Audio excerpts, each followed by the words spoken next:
आप लोग बड़ी आशा के साथ सुबह से बैठे हैं। हम बहुत मुश्किल से काम छोड़कर आ पाए, क्योंकि बहुत बड़ी यात्रा है वो।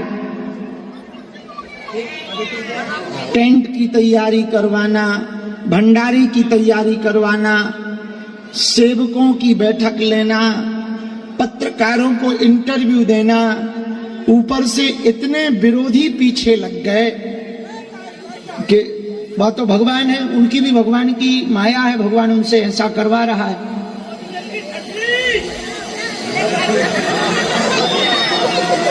हाँ सही बात है। फिर भी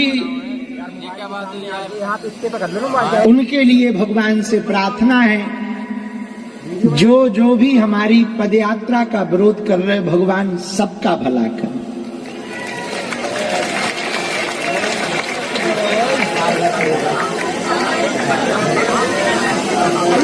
7 नवंबर से 16 नवंबर तक दिल्ली से वृंदावन तक की पदयात्रा है। 7 तारीख को 11 बजे सुबह कात्यायनी माता मंदिर से यात्रा प्रारंभ होगी और 16 तारीख को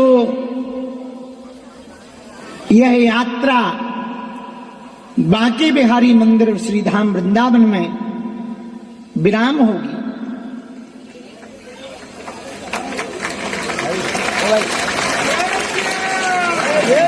ये यात्रा की लड़ाई केवल अकेले हमारी नहीं है।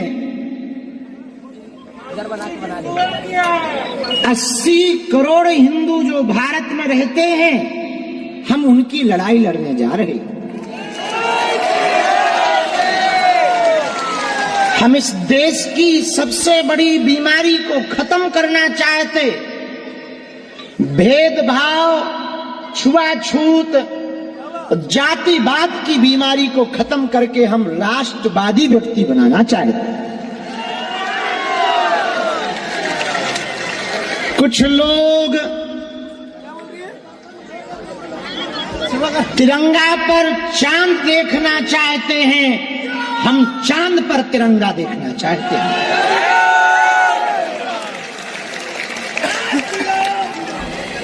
कुछ लोग गजवाए हिंद देखना चाहते, हम भगवाए हिंद देखना चाहते।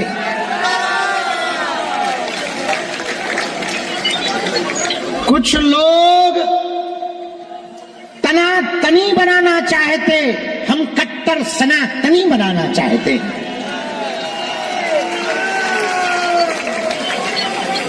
लड़ाई बड़ी है,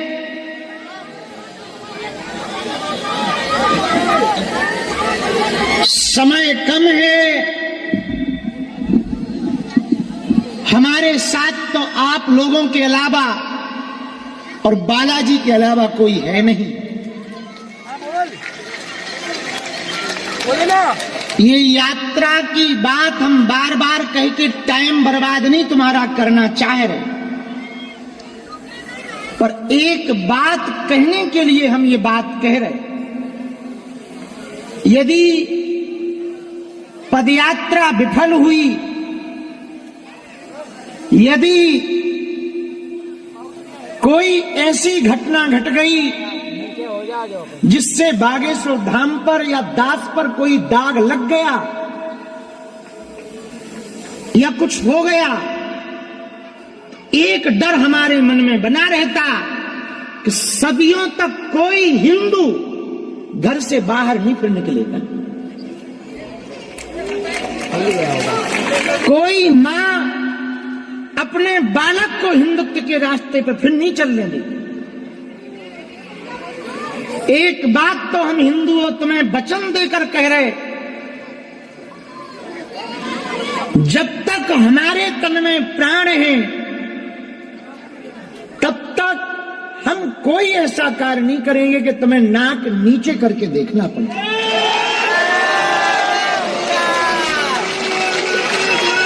हम अपने चेलों की गारंटी नहीं ले रहे, हम केवल बालाजी की और अपनी गारंटी ले रहे। हमको जो देव शक्ति, सिद्धि, कृपा गुरुदेव की दया से मिली है, ये बात हम कहें तो आप हमको अभिमानी मत समझना, स्वाभिमानी समझना। जो कृपा हमको प्राप्त हुई वो ऐसा देव है कि कभी पीछे नहीं हटता। हाँ, हमने लाखों बार आजमा लिया और आजमाना नहीं चाहिए, पर हमारी तो मानव बुद्धि है, साधारण बुद्धि है। हमने यदि रात को कह दिया अपने गुरुजी से कि हमें सुबह अमुक आदमी यहां चाहिए, तो यदि वो आ ना पाया तो टेलीफोन जरूर आया कि हम आ रहे हैं। जिस गौ माता के साथ जो दुग्ध देती हो, बछड़ा या बछड़ी हो, ऐसी एक गौ माता का दान कर दो तो ही महात्मा को खरीदा जा सकता, वरना धन बल पर भजन बल वाले महात्माओं को नहीं खरीदा जा सकता।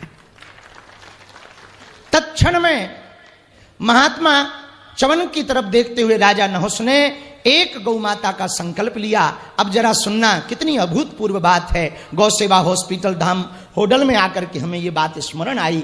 धन्य है महात्मा च्यवन ने कहा, भैया तुमने एक गौ माता का जो धन दे करके हमको खरीदा है, ये हमारे मूल्य से ज्यादा मूल्य है, हमारे मूल्य से, महात्माओं से भी ज्यादा मूल्यवान कोई है तो वो गौ माता है। ये बात हम यदि कहें महापुरुषों के चरणों में तो अतिशयोक्ति नहीं होगी। प्रियजनों, हम जिस भूमि पर बैठे हुए हैं ये कोई साधारण भूमि नहीं। वेद लक्षणा गौ माता की चरण रज जहां पर पड़ी हो, जिनमें 33 कोटि दिव्य देवी देवताओं का वास हो, गावो विश्वस्व मातरहा, विश्व की मां है गौ माता, उन गौ माता की चरण रज जहां पर डली हो वहां हम सब बैठे हों। भैया ये बात कहें तो अतिशयोक्ति नहीं, ये वही गौ माता हैं जिनकी चरण रज को पाने के लिए गोविंद पीछे चलते हैं। ठाकुर जी से भी ज्यादा महिमा, यदि ये बात कहें तो अतिशयोक्ति नहीं होगी गोपाष्टमी पे, ठाकुर जी से भी ज्यादा महिमा गौ माता की। और उन्हीं गौ माता का आज गोपाष्टमी पावन पर्व है, बड़ा दिव्य भव्य उत्सव है। चूंकि आप सब प्रातः काल आ गए थे और धाम के और गौ सेवा धाम परिवार ने यहाँ के सभी प्रधानों को बुलाया, प्रमुख लोगों को बुलाया। विशेषकर आगामी 7 नवंबर से 16 नवंबर तक होने वाली पदयात्रा के लिए हम लोग बैठे हैं। बैठे तो हैं पर तुम तैयार हो? अरे जो नारेबाजी तो हो जाती है, जो तो हम मानते हैं कि कुछ भी कहो तुरंत ताली, तुम्हें ताली बजाने से फुर्सती कहाँ है, वो तो हम मानते। ये बताओ कैसे तैयार हो? ठीक तरीका से कि हर विधि से? अभी हम न्यूज पढ़ते आ रहे थे, हम वो कपिल भैया बैठे थे तो आने के पहले ही हमको न्यूज रात को पड़ी थी क्या, जब हम तिवारी जी बैठे थे तो एक न्यूज चली।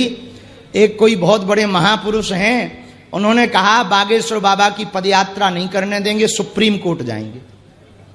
हाँ, कल के ही ना, कल के ही, अब उनका नाम तो हम भूल गए। उन्होंने राष्ट्रपति जी को पत्र लिख के कहा है कि बाबा की पदयात्रा आएगी तो हम लोग रोकेंगे, वो सुप्रीम कोर्ट जाएंगे। अब हमारे पास उनका मोबाइल नंबर नहीं है, नहीं तो हम ठटरी तो पहले फोन से मारते। उन्हें ये पता ही नहीं है कि हम बहुत टेढ़े आदमी हैं। पहली बात तो तुम्हें छेड़ना नहीं चाहिए, वो छेड़ा है तो अपन छोड़ेंगे भी नहीं बेटे। हम आपको धमकी नहीं दे रहे हैं, ना हम आपको कोई बात कहने आए हैं। हम और मिश्रा जी एक बात आज गाड़ी में कह रहे थे, 15 से 20 वर्ष बाद जितने मीडिया वाले बैठ खड़े हैं, तुम्हें मसाला चाहिए ले, आज से 15 से 20 साल बाद भारत की जो जियोग्राफी बदलेगी ना, भारत अपने अस्तित्व की लड़ाई लड़ेगा। भारत के लोग अपनी संस्कृति को बचाने के लिए लड़ते दिखाई पड़ेंगे।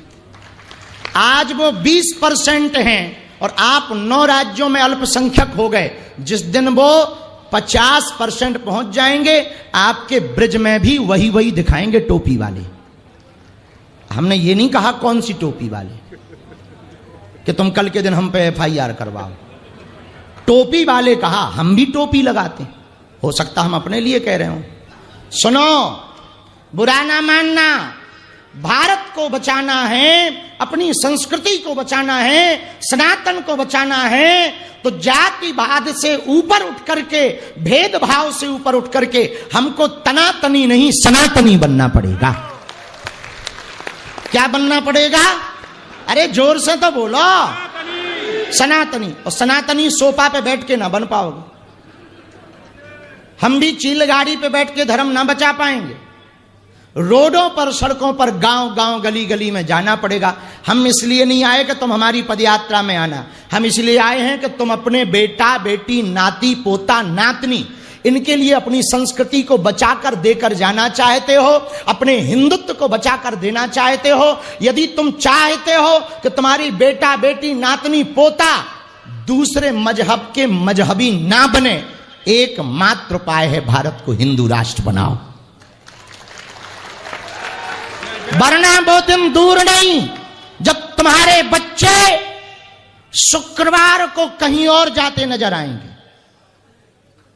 वो दिन दूर नहीं जब रविवार को तुम्हारे बच्चे हली उल्लाह वालों के पास जाएंगे। और एक बात हम तुमसे कहना चाह रहे, देश लुटेगा, मिटेगा तो तुम्हारी आने वाली पीढ़ी तुमसे पूछेगी कि तुमने क्या किया। हम तो कह पाएंगे हमने कोशिश की, नहीं पूरी हुई तो ये हिंदुओं की गद्दारी थी। अब बुरा मत मानना, हमें ना तो नेता बनना है, ना काऊ को वोट दिवाना है। हमारा काम सिर्फ एक है, जो हमारे महापुरुष संत जिस परंपरा में जी करके सनातनीय संस्कृति को छोड़ कर गए, वो कम से कम बचा तो लें।